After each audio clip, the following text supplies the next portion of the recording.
प्राणों के निकलने की क्या प्रक्रिया होती है, जरा उसे भी आप लोग समझ लीजिए। देखो प्रेमी भाई बहनों, जैसे संसार में महाप्रलय आती, महाप्रलय के समय क्या होता, सबसे पहले पूरी पृथ्वी ढह जाती। ये पृथ्वी पानी में घुल करके और पानी बन जाती है। मानो सृष्टि की प्रलय एक बड़ी कयामत है और शरीर की प्रलय एक छोटी कयामत है। तो जैसे ही मौत आती है, सबसे पहले गुदा चक्र टूटता है। सिमटत भास श्वास उठ जावे और प्राणपति जब सिमट समावे, उस समय हमारी श्वासें रुक जाती, शरीर की चेतना पीछे सिमटने लगती। तो सबसे पहले गुदा चक्र ही टूटता, क्योंकि गुदा चक्र में पृथ्वी का वास होता। गुदा चक्र टूट करके ऊपर इंद्रिय चक्र में समा जाता। इंद्रिय चक्र में जल का वास होता, यानी जल ने पृथ्वी को घोल दिया। फिर जब इंद्रिय चक्र टूटेगा तो ऊपर नाभि चक्र में समा जाएगा। नाभि चक्र में अग्नि का वास होता, यानी अग्नि ने फिर जल को सुखा दिया। ये नीचे से सिमटाव होता है, नीचे से ऊपर की ओर सिमटाव होता। फिर जब ये नाभि चक्र टूटेगा तो हृदय चक्र में समा जाएगा।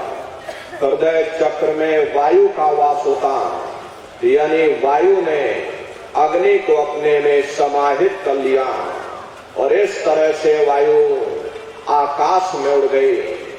जब यह कर्म कलायुक्त जावे और बुद्धि सुरत की यान दबावे, जब यह जीवात्मा पांचों तत्वों को लांग करके जल पृथ्वी अग्नि वायु आकाश पांचों तत्वों को लांग करके ऊपर आती है, तो काल दार में आन दबानी और जब घर के नैनन से पानी, जब काल अपनी दार में दबाता, नेत्रों से पानी निकलता, इंद्रियां टूट टूट करके सब चकनाचूर हो जाती, सब रिश्ते नातेदार खड़े रह जाएंगे।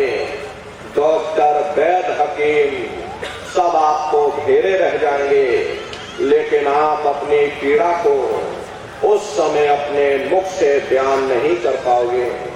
सिर्फ आपके नेत्रों से टपकेंगे। हरे अमदूत आते हैं, प्राणों की डोरी को तोड़ देते और जीवात्मा को खींच करके इस शरीर से बाहर कर दिया जाता। और जैसे ही जीवात्मा शरीर से अलग हुई, ये शरीर आपका मिट्टी हो जाता। फिर इस मिट्टी को एक रात अपने घर में कोई रखने को तैयार नहीं होता। अरे आपके कितने भी सगे संबंधी क्यों ना हो, खास नात रिश्तेदार क्यों ना हो, लेकिन एक रात कोई घर में मिट्टी रखने के लिए तैयार नहीं होते।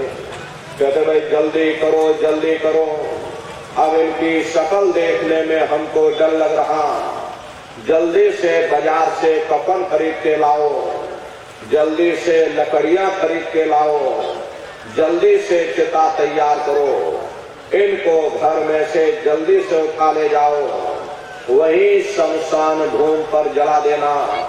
ये जो घर में इनके कपड़े लत्ते पड़े हुए, और इनके कपड़े लत्ते भी उठा ले जाओ, वही शमशान भूमि पर जला देना। जिस बिस्तर पर ये लेटे रहे, ये बिस्तर भी अशुद्ध हो गया। अब इनकी छुई हुई चीज हमको घर में एक नहीं चाहिए, इसलिए इनका बिस्तर भी उठा ले जाओ, वही शमशान भूमि पर जला देना। लेकिन उसने कोई सोने की अंगूठी पहनी होगी, उसे धीरे से उतार कर जेब में रख लोगे, बस वही एक अशुद्ध नहीं होगा और बाकी सब अशुद्ध हो जाएगा। अरे महात्मा कहते हैं कि भाई कुटुंब परिवार मतलब का बिना धन पास नहीं जाए। ये रिश्ते नातेदार, ये कुटुंब परिवार वाले ये सब स्वार्थ के संगी साथी। अरे प्रेमी भाई बहनों, आज तुम्हारी जेब में पैसा है तो सब जैसे तैसे तुमसे रिश्तेदारियां कायम कर लेंगे। आज जेब खाली हो जाए तो कोई किसी को याद करने वाला नहीं। 13 दिन बाद 13वीं मना दोगे, लड्डू पूरी पकवान बना करके खिला दोगे, फिर जाने वाले को कोई याद नहीं करता। अभी बूढ़े बुजुर्गों से पूछा जाए कि क्या तुमको तुम्हारे माँ बाप की याद आती है, तो कहेंगे भाई नहीं आती। अरे क्यों नहीं आती? तुम्हारे माँ बाप थे, तुमको पाला पोसा बड़ा किया, खुद भूखे रहे होंगे, तुम्हारा पेट पाला होगा, तुमको तुम्हारे माँ बाप की याद क्यों नहीं आती? क्योंकि तुम्हारे सामने तुम्हारे लड़के बच्चे हो गए, तुम्हारे नाती पोता बनती और संती हो गए, इसलिए तुम अपने माँ बाप की यादों को भूल गए और नई यादों में फंस गए। ऐसे ही प्रेमी भाई बहनों, एक दिन सब तुमको भी भूल जाएंगे, कोई किसी को याद करने वाला नहीं। ये कहानी तो शमशान भूमि पर समाप्त हो गई। उधर देखो क्या होता, तुम्हारी जीवात्मा को ले जा करके ऊपर धर्मराज की कचहरी में पेश कर दिया जाएगा। वहां पलक झपकते ही तुम्हारे अच्छे बुरे कर्मों का हिसाब किताब हो जाएगा। धर्मराज तुमको सजा सुना देंगे, ले जाओ इनको फलाने नरक में डाल दो, क्योंकि मैंने इनको मौका दिया था, मैंने इनको मनुष्य शरीर दिया था। जब ये माँ के गर्भ में उल्टे लटके हुए थे, उस समय इन्होंने मुझसे प्रार्थना की थी कि हे मालिक, मुझे एक बार मनुष्य शरीर दे दो, हम भजन करेंगे, भक्ति करेंगे, हम अपनी जीवात्मा का कल्याण करेंगे। लेकिन मनुष्य शरीर मिलने के बाद में न इन्होंने भजन किया न भक्ति की। जब माँ के घर में उल्टे लटके हुए थे, तब इन्होंने मुझसे फरियाद की थी कि मुझे एक बार मनुष्य शरीर दे दो। तो मैंने तो इनकी पुकार सुन ली, मैंने इनकी प्रार्थना सुन ली। इनकी प्रार्थना को सुन करके मैंने इनको मनुष्य शरीर दे दिया और कह करके भेजा था कि भाई ये मनुष्य शरीर ये किराए का मकान है, ये तुम्हारा अपना नहीं है। अगर ये तुम्हारा अपना होता तो हमेशा तुम्हारे पास रहता। ये तुम्हारा अपना नहीं, ये मैंने तुमको कुछ समय के लिए किराए का मकान दिया। हाँ, तुम अपनी जीवात्मा को मेरे किराए के मकान में बैठा करके और मालिक की भक्ति करके अपनी जीवात्मा का कल्याण करा लेना। मैंने कुछ समय के लिए तुम सबको ये किराए का मकान दिया। जब समय पूरा होगा मैं अपने सिपाहियों को भेजूंगा, उस समय पर तुम मेरे मकान को खाली कर देना। लेकिन इतना ध्यान रखना कि जैसा साफ सुथरा मैंने तुमको ये किराए का मकान दिया, वैसा ही साफ सुथरा तुम मुझको वापस लौटाना। लेकिन इस किराए के मकान में बैठ करके इन्होंने अच्छे बुरे कर्म कर डाले। मेरे किराए के मकान को इन्होंने अपने कर्मों से गंदा कर दिया, इसलिए कर्मों की सजा इनको मिलेगी। ले जाओ इनको फलाने नर्क में डाल दो। अरे महात्मा कभी झूठ नहीं बोलते। महात्माओं ने जब साधना किया, साधना करके जब ऊपर गए और ऊपर जा करके जब उन्होंने नरकों का हाल देखा, तो हमारी आपकी जानकारी के लिए उन्होंने धर्म ग्रंथों में लिख दिया कि लोह के खम्भ तपत के माही, और जहां जीव को ले चिपटाई वहां लोहे के खंभे अग्नि से धधक धधक कर लाल हो रहे। ऐसे खोटे जीवों को उन खम्भों में चिपकाया जाता। जीव हाय हाय करके तड़पता है, तड़प तड़प जीव जुलम बुखारी, और तपत खम्भ दुखी उपजे भारी। असहनी वेदना होती, असहनी दुख दर्द होता, जीव वहां रोता चिल्लाता रहता। वहां कोई तुम्हारी पुकार सुनने वाला नहीं, कोई तुम्हारी दर्द भरी आवाज को सुनने वाला नहीं। अरे नर नारियों, ये दुर्दशा क्यों हो गई? क्योंकि हम लोग मनमुखी हो गए, मन के कहे पर चलने लगे। मन के कहे पर चल करके अच्छे बुरे कर्म करने लगे। कर्मों का ये जखीरा अंबार के अंबार हमने अपने सिर पर लाद लिए, आज भी कर्मों का भोग पा रहे। अरे महात्मा कहते हैं कि भाई नर के अनेक और हैं, कहलग कहो बखान, दुख भोगते यह जीव जो, जाने जो भोग समान। कहते भाई एक नरक नहीं, ऐसे वहां अनेकों अनेक नरक बने हुए, अलग अलग छोटे पाप कर्मों के वहां पर अलग अलग नरक बने हुए।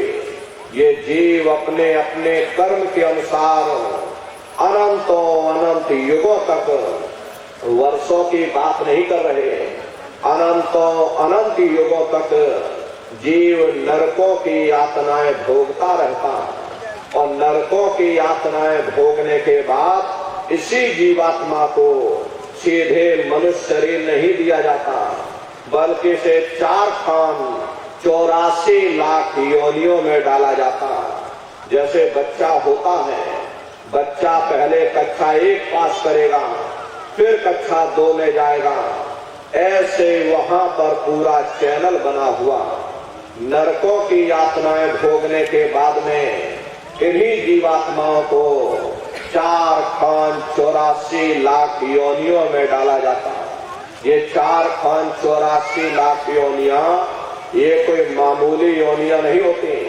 4 खान का मतलब होता है अंडज पिंडज उपमज स्थावर, ये 4 खाने होती हैं। पहली श्रेणी पेड़ पौधों की आती, जिनके अंदर पानी का तत्व मौजूद होता। कभी ये भी मनुष्य हुआ करते थे, लेकिन आज अपने कर्मों का भोग पा रहे, एक जगह पर बेचारे खड़े हुए। दूसरी श्रेणी कीड़े मकोड़ों की आती हैं, जिनके अंदर पृथ्वी और अग्नि का तत्व मौजूद होता। तीसरी श्रेणी पंछियों की आती, चौथी चौपाए जानवरों की आती, और 5वीं स्वयं इंसान की आती, जिसके अंदर 5 तत्व जल पृथ्वी अग्नि वायु आकाश 5 तत्व मौजूद होते। प्रेमी भाई बहनों, ये 4 खाने हैं, इनकी अलग अलग कुल 84 लाख योनियां होती हैं। अब आप पेड़ पौधों को देखिए तो नीम का पेड़ अलग है, आम का पेड़ अलग है, चीकू का पेड़ अलग है, मौसमी का पेड़ अलग है। ऐसे ही अलग अलग प्रजातियों के कीड़े मकोड़े, अलग अलग प्रजातियों के पशु पंछी, कुल मिलाकर के 84 लाख योनियां हैं। अब दुनिया के जीव नरकों की यातनाएं भोगने के बाद इन्हीं 84 लाख योनियों में डाले जाते। मामूली कष्ट नहीं होता। अरे हमको आपको गर्मी लग गई तो हम लोग छाया में आ गए, सर्दी लग गई कंबल रजाई ओढ़ लिया, भूख लग गई रोटी खा ली, बीमार हो गए अस्पतालों में चले गए, अपना अपना इलाज करवा लिया। लेकिन देखो इन जानवरों को, क्या गर्मी, क्या सर्दी, क्या बरसात, एक एक निवाले के लिए दर बदर ठोकरें खाते फिरते। किसी का हाथ कट गया, किसी का पैर कट गया, किसी को जीते जी काट डाला, मुर्गी की गर्दन ही मरोड़ डाली। क्या उनको दर्द नहीं होता? अरे उनको भी दर्द होता, उनको भी तकलीफ होती है। मादा बिच्छू होती है, मादा बिच्छू के प्राण कैसे निकलते?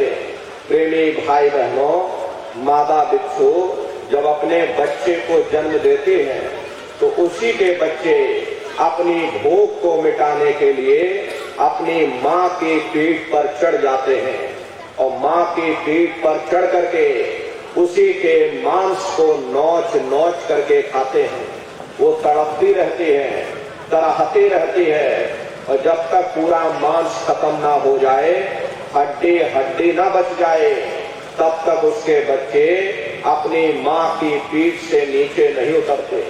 ऐसे न जाने कितने जीव जंतु हैं, रोज मरते हैं, रोज तकलीफ सहते हैं। बीमार बैलों की दुर्दशा देखो, मुंह से उनके फसूकर निकलता रहता, लेकिन टनों बोझा उनके ऊपर डाल दिया जाता, डंडा मार मार करके चलाया जाता। क्या उनको दर्द नहीं होता? अरे उनको भी दर्द होता, उनको भी तकलीफ होती, लेकिन वे बेचारे बेजुबान हैं, कुछ बोल नहीं पाते, कुछ बता नहीं पाते। हम लोगों के अंदर जुबान है, हम लोग बोल बता देते, वे सिर्फ रोते और चिल्लाते रहते।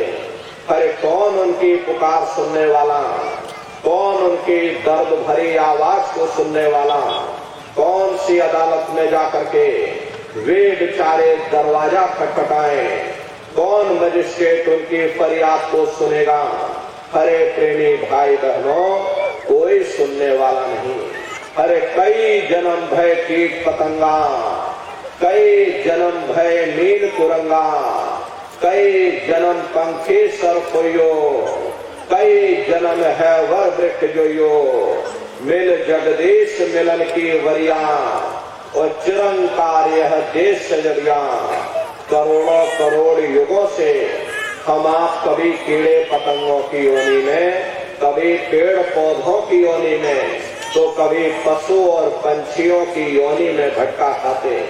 प्रेमी भाई बहनों, 84 लाख योनियों की सबसे जो आखिरी योनि होती है वो गाय और बैल की योनि होती। गाय स्त्री का रूप लेती और बैल पुरुष का रूप लेते। ये 84 लाख योनियों की सबसे आखिरी योनि यानी कि अंतिम पायदान होता। प्रेमी भाई बहनों, इसके बाद तब जाकर के हम लोगों को दोबारा फिर से मनुष्य शरीर प्राप्त होता है। इसीलिए कहा गया, बड़े भाग्य मानुष तन पाया, कोट जन्म जब भटका खाया। कोटान कोट जन्म जन्मांतरों तक अलग अलग योनियों में भटकने के बाद में तब बड़े सौभाग्य से हम लोगों को ये मानव तन प्राप्त हुआ। बड़े से बड़े देवी देवता भी इस मानव तन को पाने के लिए तरसते हैं, क्योंकि इन 84 लाख योनियों से, उन नरकों से निकलने का केवल एक ही दरवाजा है, वह केवल मनुष्य का शरीर है। इसी मनुष्य रूपी मंदिर में बैठ करके हम उस परमात्मा को प्राप्त कर सकते। इसीलिए संतों महात्माओं ने इस पंच भौतिक शरीर को सच्चा हरि मंदिर कहकर याद किया कि हरि मंदिर यह शरीर है और ज्ञान रतन प्रकट होए, ये असली हरि मंदिर है। जब भी वो मालिक मिलेगा इसी हरि मंदिर के अंदर जाकर मिलेगा। इसी पंच भौतिक शरीर को ईसा मसीह साहब ने टेम्पल ऑफ लिविंग गॉड यानी जिंदा ईश्वर का मंदिर कहा। इसी पंच भौतिक शरीर को गुरु नानक साहब ने नर नारायणी देह कहकर याद किया। ये वो देह है जिसमें नारायण स्वयं विराजमान है। इसी पंच भौतिक शरीर को मुसलमान फकीरों ने कुदरती काबा कहकर याद किया। ये असली कुदरती काबा है। खुदा का दीदार जब भी होगा इसी कुदरती काबे के अंदर जाकर होगा। बाहर से आज तक न कभी किसी को परमात्मा मिला, न भविष्य में कभी मिल सकता। परमात्मा जब भी मिलेगा तुम्हें तुम्हारे अंदर मिलेगा। यही कबीर साहब ने लिखा कि जो तिल माही तेल है, जो चकमक में आग, तेरा साईं तुझ में और जाग सके तो जाग। जिस तरह तिल में तेल होता है, पत्थर में अग्नि होती, ठीक उसी तरह से वो मालिक हर एक के खट खट में, हर एक के वजूद के अंदर बैठा हुआ। यही आपकी धर्म पुस्तकों में भी लिखा कि अरे मोको का घोड़े रे बंदे, मैं तो तेरे पास में, और ना तीरथ में ना मूरत में, मैं तो हूँ विश्वास में। ना मैं तीरथ में मिलूंगा, ना मैं मूरत में मिलूंगा, न अन्य किसी कर्म कांड में मिलूंगा, न मैं किताबों में मिलूंगा, न मैं ग्रंथों में मिलूंगा, न किसी पोथियों में मिलूंगा। मैं जब भी मिलूंगा तो मैं तुम्हारे अंदर मिलूंगा। अरे प्रेमी भाई बहनों, अगर खाना बनाने की किताब सारे दिन बैठ करके आप पढ़ते रहोगे कि खाना ऐसे बनता है और खाना वैसे बनता है, तो कभी तुम्हारा पेट नहीं भर सकता। जब तक आप खाना बनाओगे नहीं, उसे खाओगे नहीं, कभी तुम्हारा पेट नहीं भर सकता। हम वेदों की निंदा नहीं करते, हम ग्रंथों की निंदा नहीं करते, हम गीता कुरान बाइबल की निंदा नहीं करते। वेद शास्त्र गीता कुरान बाइबल कहते हैं कि मनुष्य के अंदर अंड खंड ब्रह्मांड है, स्वयं वह परमात्मा इसके अंदर बैठा हुआ। चलो अंदर चलो, अंदर चल करके उस परमात्मा का दर्शन दीदार करो। अब सवाल ये उठता है कि आखिर हम अपने अंदर जाकर के उस परमात्मा को कैसे प्राप्त करेंगे? इसके लिए संतों महात्माओं ने केवल 3 साधन बताए। साधन 3 सारन वर्णे, और साधन सब थोते मान। इस कलयुग में उस मालिक को पाने के लिए